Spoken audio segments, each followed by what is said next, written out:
Hello नमस्कार, मैं प्रभात कुमार सेतु तेजस defence academy में आप लोगों का वेलकम करता हूं। जय हिंद। देखिए, मैं आप लोगों को बता दूं कि एनडीए और सीडीएस का अगर आप एग्जाम देने जा रहे हैं तो आपको भी पता है कि इंग्लिश की इंपॉर्टेंस जो है वो बहुत ज्यादा होती है। लेकिन अगर आप इंग्लिश की बात कर रहे हो तो इंग्लिश में एक बड़ी प्रॉब्लम है ग्रामर और दूसरी बड़ी प्रॉब्लम वोकैबुलरी, है ना। अब ग्रामर की बात करें तो ग्रामर में इतने सारे रूल्स होते हैं, हजारों रूल्स है, थाउजेंड्स ऑफ रूल्स है। कितने याद रखोगे? और क्या एक क्वेश्चन को सॉल्व करने के लिए अगर ऐसा एक क्वेश्चन आपके एग्जाम में आया तो for solving this question can we think about thousands of rules? क्या ऐसा पॉसिबल है कि आप इतने हजारों रूल्स को आप उस समय सोच सके जब आप एक सवाल बना रहे हैं? 1000 बार प्रोसेसिंग होगी ब्रेन की, दिमाग की, तो ये तो पॉसिबल नहीं है। तो फिर ऐसी सिचुएशन में we need some master rules. हमें कुछ ऐसे मास्टर रूल्स की जरूरत पड़ेगी, है ना, जो कि काफी शार्प और पॉइंट्स होने चाहिए और सीधे एग्जाम में लगे। कम रूल हो, कम कॉन्सेप्ट्स हो और सीधे ऑन द पैटर्न और टू द पॉइंट हो, जिससे कि हमारा एग्जाम हिट हो सके, क्रैक हो सके। सो दैट आज मैं आप लोगों के लिए 10 ऐसे शानदार क्वेश्चन और 10 ऐसे शानदार कॉन्सेप्ट्स में आप लोगों के लिए लेके आया हूं जो कि एग्जाम के लिए बहुत ज्यादा इंपॉर्टेंट और जरूरी है। और यकीन मान ले कि आज की इस क्लास के बाद यह निश्चित ऐसा होगा कि एक सवाल, एक कॉन्सेप्ट आपके आने वाले एग्जाम में मैच करने जा रहा है।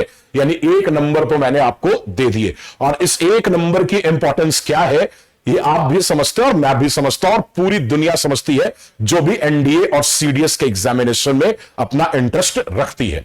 तो ये आपकी स्क्रीन पे सबसे पहला क्वेश्चन है जिसमें लिखा गया कि fortunately for us all the time of the accident he was driving someone else car not hours. अब देखो होता क्या है कि ये जो आप चीज देख रहे हो ना ये गलत है। क्यों गलत है बेटा? देखो, एक होता है सब्जेक्टिव केस, एक होता है ऑब्जेक्टिव केस, एक होता है पजेसिव एडजेक्टिव और एक होता है पजेसिव प्रोनाउन। ठीक है। अब ये जो आप वी देख रहे हो, वी का ऑब्जेक्टिव क्या होता है? अस होता है। इसका पजेसिव एडजेक्टिव आवर और इसका पजेसिव प्रोनाउन क्या होता है? आवर्स। यानी इसमें एपोस्ट्रोफी एस नहीं लगता है। क्यों लगाते हैं एपोस्ट्रोफी एस? आप एपोस्ट्रोफी एस इसलिए लगाते हो ताकि किसी भी नाउन को आप या नाउन को आप कौन से केस में चेंज कर सके? पजेसिव केस में चेंज कर सके। लेकिन इसे तो जरूरत है नहीं, ये तो पजेसिव केस में खुद ही चेंज है केवल एस लगा के, तो इसे एपोस्ट्रोफी एस की नीड पड़ती नहीं। सो दैट आवर्स नहीं, आप क्या लिखेंगे? ये वाला लिखेंगे। यानी पार्ट नंबर सी आपका क्या हो गया? आंसर हो गया। अब मैं आपको एक बात बता देता हूं कि ऐसा हो नहीं सकता कि नाउन के 2 चैप्टर नंबर जिसमें कि मुश्किल से 2 से 3 कॉन्सेप्ट इंपॉर्टेंट होते हैं और केस जिसके 2 से 3 केस इंपॉर्टेंट होते हैं, इससे एक क्वेश्चन ना आए, ऐसा हो ही नहीं सकता। ऐसा मैंने कोई एग्जाम ही नहीं देखा। सो दैट आप ये दोनों चैप्टर के इंपॉर्टेंट कॉन्सेप्ट एक बार जरूर पढ़िएगा। और अगर आप मुझसे पढ़ना चाहते हैं तो आप तेजस डिफेंस एकेडमी में आइए, क्योंकि तेजस डिफेंस एकेडमी एनडीए और सीडीएस के लिए सबसे बेहतरीन इंस्टीट्यूट्स में से एक है और देहरादून की धरती की शान भी है ये, है ना। चलिए, तो ये तो कॉन्सेप्ट हो गया। Now I am moving towards the second question. Second question भी चूं चूं का मुरब्बा है। हाउ सिंपल, बहुत ईजी। क्यों मैं कह रहा हूं ये बात? देखो लिखा, we were only half way through the discussion when somebody voiced their opinion. अब देखो दैट नहीं है, देयर है ये, ठीक है। अब मैं आपको एक छोटी सी चीज बताता हूं। प्रोनाउन में एक चैप्टर आप लोगों को स्टडी करना है, एक कॉन्सेप्ट आपको स्टडी करना है जिसका नाम है कॉन्सेप्ट ऑफ एंटीसीडेंट। ठीक है। चलिए, अब वो कॉन्सेप्ट तो बड़ा है, इसलिए मैं आपको एक सिंपल सा ट्रिक बता रहा हूं कि कोई भी प्रोनाउन जिसके एंड में आपने बॉडी या वन लगाया, ठीक है, जैसे everybody, everyone, somebody, someone, nobody, none, anybody, anyone, है ना, सबके एंड में बॉडी या वन लगा है। तो ऐसा कोई भी प्रोनाउन होगा, जैसे यहां पे समबडी लगा है। क्या लगा है बेटा? समबडी लगा है। तो याद रखना कि इसके बदले में आने वाला प्रोनाउन हमेशा कौन होगा? हिज होगा। कौन होगा बेटा? हिज होगा। इसी को बोलेंगे हम लोग एंटीसीडेंट। तो इसके बदले में देयर नहीं, क्या आना चाहिए बेटा? हिज आना चाहिए। यानी कौन सा पार्ट आंसर हो गया इसका? बी हो गया। ठीक है। तो ये बात आप लोग एकदम रिमेंबर रखिएगा। हाँ, जब आप मुझसे ब्रीफली पढ़ेंगे तो इसके पीछे के रीजन, इसके एक्सेप्शन, हर चीज के ऊपर हम लोग डिस्कस करेंगे, ठीक है। ओके, नाउ क्वेश्चन नंबर 3 की ओर चलते हैं। लिखा गया, as I said, I have driven thousands of miles in India and found many places where I should be happy to live. लेकिन इसमें तो कोई मिस्टेक नहीं है, इसलिए आप इस क्वेश्चन को छोड़ दीजिए, आगे के क्वेश्चन पे चलते हैं। अब ये मत पूछना कि सर नो एरर का क्या कारण है, मैं बताऊंगा कि ये इसका कारण ये है कि इसमें कोई मिस्टेक नहीं है और ये बिल्कुल सही है, इसलिए नो एरर है ये, है ना। Now, question number 4. The underdogs rallied bravely after their burly opponents scored 3 touchdowns. अब मैं आपको ना एक चीज बता रहा हूं। एक होता है बेटा जिसको हम लोग कहते हैं कंजंक्शन। क्या बुलाते हैं इसको? कंजंक्शन। जैसे कि कौन सा वर्ड? आफ्टर, ठीक है। कौन सा वर्ड बेटा? आफ्टर, ठीक है। चलो, अभी आफ्टर एक कंजंक्शन है, तो कंजंक्शन क्या करता है? कनेक्ट करता है। किसको? सेंटेंसेस को तो करता ही है ना। तो ये अपने दोनों तरफ क्या रखेगा? एक एक सेंटेंस रखेगा, S1 S2, ठीक है। अभी मैं ज्यादा ग्रामेटिकल लैंग्वेज में बात नहीं करूंगा कि प्रिंसिपल क्लाउज और कंजंक्शनल क्लाउज और सबऑर्डिनेट क्लाउज, ये सब मैं नहीं बोलूंगा। आफ्टर के ठीक बाद वाला जो सेंटेंस होगा ये हमेशा पास्ट परफेक्ट टेंस में होगा, यानी इसमें हैड और हैड के साथ मेन वर्ब का थर्ड फॉर्म यूज में आना चाहिए। और इधर जो सेंटेंस होगा वो आपका सिंपल पास्ट में होगा, यानी कि सब्जेक्ट और सब्जेक्ट के साथ MB2 का यूज होना चाहिए, ठीक है। तो यहां देखिए, आफ्टर है और आफ्टर के पहले आपने सब्जेक्ट लिया और मेन वर्ब का सेकेंड फॉर्म यूज किया, यानी सिंपल पास्ट का, तो ये बिल्कुल सही है।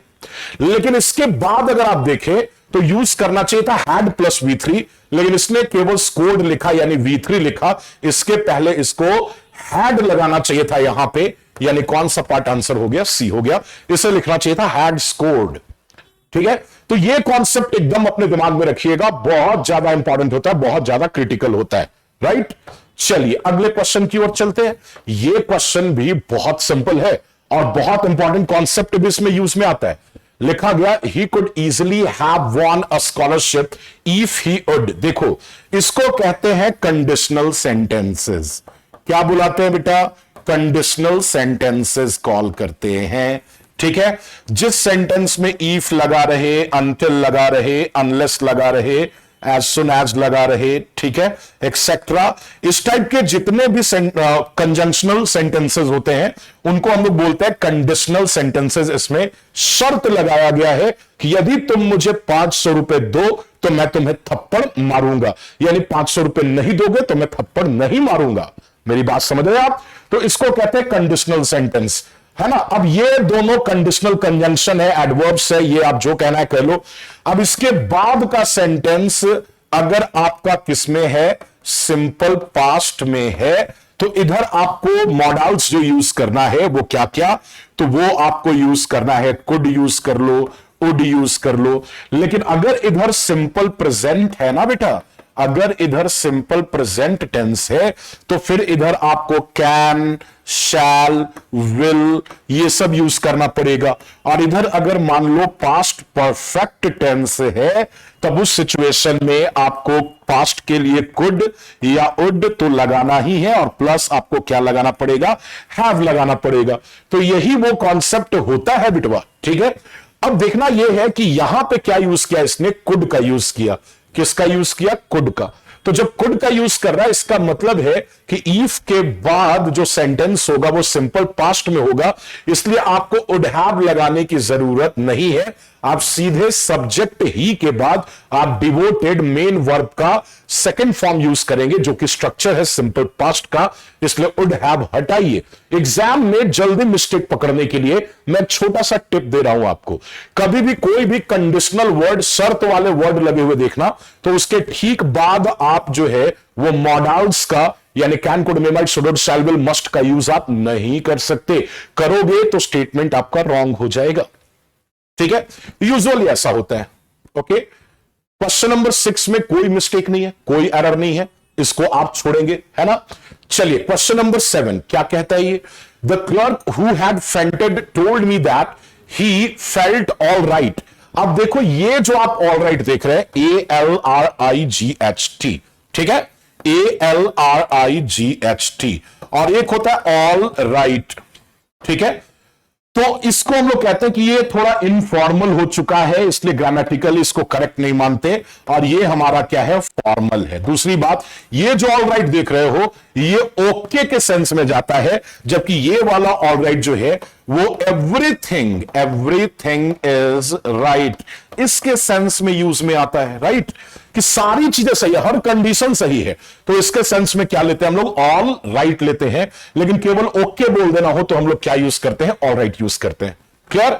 तब इस सिचुएशन में अगर देखा जाए तो यहां पे ये नहीं होना चाहिए। क्यों?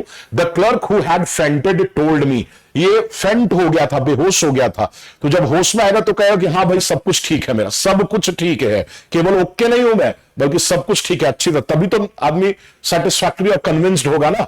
तो यहां पे ये ऑल राइट नहीं, आपको क्या लिखना चाहिए, ये वाला ऑल राइट लिखना चाहिए, यानी पार्ट नंबर बी हमारा क्या होगा, आंसर होगा बेटा। चलिए इसके बाद नेक्स्ट क्वेश्चन, क्वेश्चन नंबर 8, यह भी बहुत सिंपल है। लिखा इफ यानी क्लाउज कैसा है, कंडीशनल है, कंडीशनल क्लाउज है, और कंडीशनल क्लाउज में टेंस कौन सा ले रहा है, तो ये हुआ सब्जेक्ट और ये हुआ MB5, तो सब्जेक्ट प्लस MB5 कौन सा टेंस होता है, सिंपल प्रेजेंट टेंस होता है।